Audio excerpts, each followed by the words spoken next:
পড়াশোনায় মগ্ন একে একে ৩০ জন শিক্ষার্থী, আর তাদের পাশে একটি কুকুর। সবকিছুই ছিল নিয়মতান্ত্রিক, কিন্তু হঠাৎ করে সেখানে হাজির একটি বিষধর সাপ। যখনই সাপটি শিশুদের দিকে যাবে, তখনই সামনে বাধা হয়ে দাঁড়ায় কুকুরটি। সোজা ঝাঁপিয়ে পড়ে সে এবং কামড়াতে থাকে সাপটিকে। এক পর্যায়ে বিষধর সাপটিও কুকুরটিকে কামড়ে দেয়, কিন্তু তাতেও যেন হার মানতে নারাজ কুকুরটি। শেষমেশ সাপটিকে মেরে ফেলে সে। কিন্তু যে কুকুরটি নিজের জীবন বাজি রেখে এতগুলো শিক্ষার্থীকে সুরক্ষা দিল, সেই কালী নামের কুকুরটিও শেষমেশ চলে যায় না ফেরার দেশে।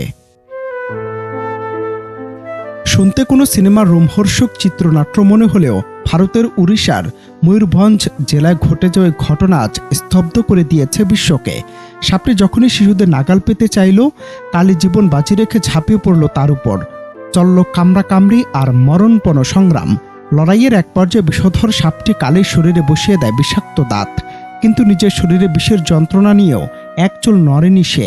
লড়াই চালিয়ে শেষমেশ সাপটিকে মেরেই শান্ত হয় কালী, কিন্তু ততক্ষণে কালীর রক্তে মিশে গেছে মরণ বিষ। যাদের বাঁচাতে নিজের জীবন উৎসর্গ করল কালী, সে শিশুর অক্ষত থাকলেও নিভে গেল অবলাই প্রাণীটির জীবন প্রদীপ। যে বিষের থাবায় ৩০টি প্রাণ ঝরতে পারত, সেই বিষ নিজের বুকে নিয়ে কালী চলে গেল না ফেরার দেশে।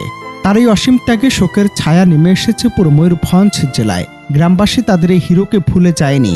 ফুলের মালার চোখের জলে তাকে জানানো হয়েছে রাজকীয় বিদায়।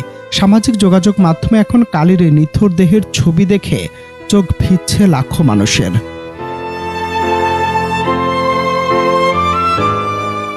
মানুষ যাকে পথকুকুর বলে অবহেলা করে, সে কালী আজ শিখিয়ে দিয়ে গেল নিঃস্বার্থ ভালোবাসার এক চরম পাঠ।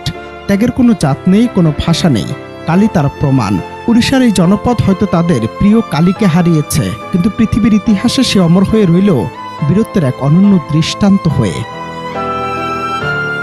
অনন্ত হাসান মাসুদ, বাংলা টিভি।